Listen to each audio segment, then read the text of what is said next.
اگر آج ہم امریکہ یا برطانیہ کی اگزامپل دیتے ہیں تو وہ خلیفہ دوم جناب حضرت عمر فاروق کی جو ان کا ایک کانسٹیٹیوشن تھا جو انہوں نے اس ٹائم اپنی خلافت میں رکھا تھا، آج وہ لوگ اپنائے ہوئے ہیں، اور بدقسمتی سے ہم لوگوں نے ان کا جو ہے وہ طریقہ مت کر کوشش خان کو بدنام کرنے کی، ہم پٹھان لوگ تمہارا گردن کاٹ کے رکھ دیں گے، بس اتنے کچھ کہیں گے۔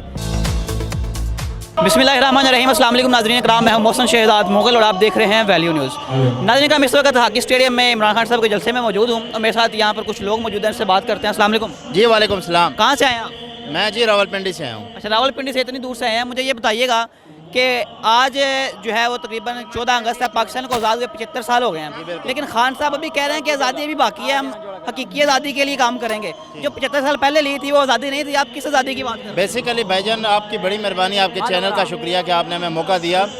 بیسیکلی ہمیں آزاد ہوئے 75 سال ہو چکے ہیں، لیکن ذہنی جو آزادی ہوتی ہے وہ ہم لوگوں نے حاصل نہیں کی۔ ہم لوگ مختلف گروہ میں تقسیم ہیں اور ذات پات اور ایک جو نسلی تقسیم ہے اس کی وجہ سے آج پاکستان پیچھے ہے، اور جو 1973 کے آئین کے مطابق جو ایک بیسیکلی پاکستان کے شہری کو حقوق حاصل ہیں وہ حقوق حاصل نہیں ہے۔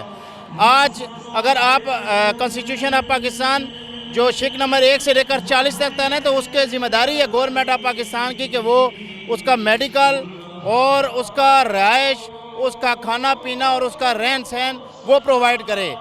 اگر آج ہم امریکہ یا برطانیہ کی اگزامپل دیتے ہیں تو وہ خلیفہ دوم جناب حضرت عمر فاروق کی جو ان کا ایک کانسٹیٹیوشن تھا جو انہوں نے اس ٹائم اپنی خلافت میں رکھا تھا، آج وہ لوگ اپنائے ہوئے ہیں، اور بدقسمتی سے ہم لوگوں نے ان کا جو ہے وہ طریقہ کار۔ آزادی کب تک مل پائے گی جس آزادی کی آپ بات کر رہے ہیں؟ اب ہم جس آزادی کی بات کر رہے ہیں، ہمیں دیکھیں جی، ہم نے میاں محمد نواز شریف کو بھی ووٹ دیے، ہم نے آصف علی زرداری صاحب کی پیپلز پارٹی کو بھی ووٹ دیے، لیکن بدقسمتی کے ساتھ ان لوگوں نے نورہ کشتی کی۔ ایک اقتدار میں آتا تھا، دوسرا جاتا تھا، دوسرا آتا تھا اور پہلے والا چلا جاتا تھا، لیکن جو خان صاحب آئے ہیں وہ ایک لاسٹ ہوپ بن کے آئے ہیں۔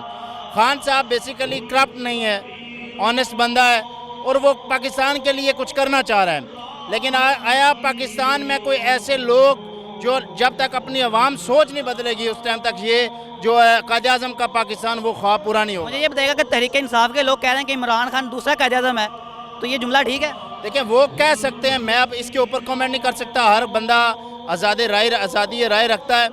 میں صرف اتنی کہوں گا کہ پاکستان میں اگر مجھ سے ایز اے پاکستانی پوچھتے ہیں تو اس کا حل جمہوریت نہیں ہے۔ میں کہتا ہوں کہ پاکستان میں خونی انقلاب ہوگا تب جا کے یہ مسئلے مسائل ہوں گے۔ جمہوریت کیسے؟ آپ مجھ سے دلیل پوچھیں، وہ دلیل کیا ہے؟ دلیل یہ ہے کہ مثال کے طور پر پاکستان تحریک انصاف میں وہ چہرے ہیں جو پچھلی گورنمنٹ کا حصہ رہے ہیں، وہ کہتے ہیں جی فلاں چور سن، اور جب یہاں پر آئیں گے تو فرشتے بن جائیں گے، یہ نہیں ہے۔ اور بدقسمتی کے ساتھ ہمارے جو لوگ ہیں جو پاکستان کے عوام ہیں ان کے ذہنوں میں اس طریقے سے ہے کہ وہ برادریوں میں تقسیم ہے۔ اب آپ کھڑے ہو جائیں سیاست میں یا میں کھڑا ہو جاؤں گا تو سانوں تو ووٹ ہی نہیں دیں گے، ووٹ انہوں دیں گے جڑے بڑے ڈالے ہوئے گا، جڑے وڈے ٹائر والی گڈی ہوئے گی انہوں ووٹ دیں گے، عام بندے نوں ووٹ نہیں دیں گے۔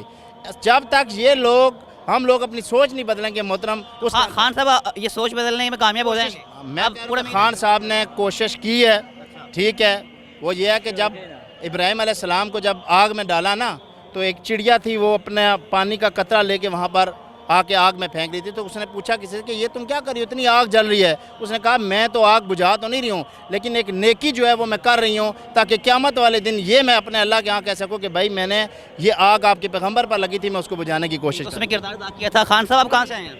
میں ضلع طور سے آیا ہوں میں، لیکن ایک شاعری زرداری صاحب کے لیے سناتا ہوں۔ میں اس کو کہوں گا مت کر کوشش خان کو بدنام کرنے کی، مت کر کوشش خان کو بدنام کرنے کی، ہم پٹھان لوگ تمہارا گردن کاٹ کے رکھ دیں گے۔ مت کر کوشش خان کو بدنام کرنے کی، ہم پٹھان لوگ تمہارا گردن کاٹ کے رکھ دیں گے، بس اتنے کچھ۔ جی بھائی السلام علیکم۔ وعلیکم السلام۔ کہاں سے آئے ہیں؟ یہ میں کے پی کے سے آیا ہوں، ہری پور سے۔ کے پی کے سے آپ لاہور عمران خان صاحب کے جلسے میں آئے ہیں، مجھے یہ بتائیے گا کہ خان صاحب کس آزادی کی بات کر رہے ہیں؟ 75 سال پہلے پاکستان آزاد تو ہو گیا تھا، آپ کون سی آزادی مانگ رہے ہیں؟ آپ یہ تو ایک سیاست ہے، کوئی بھی لیڈر جو ہے دعویٰ کرتا ہوں کہ میں یہ آزادی کراتا ہوں اور دوسرا کہتا ہے کہ میں، لیکن اصل ہم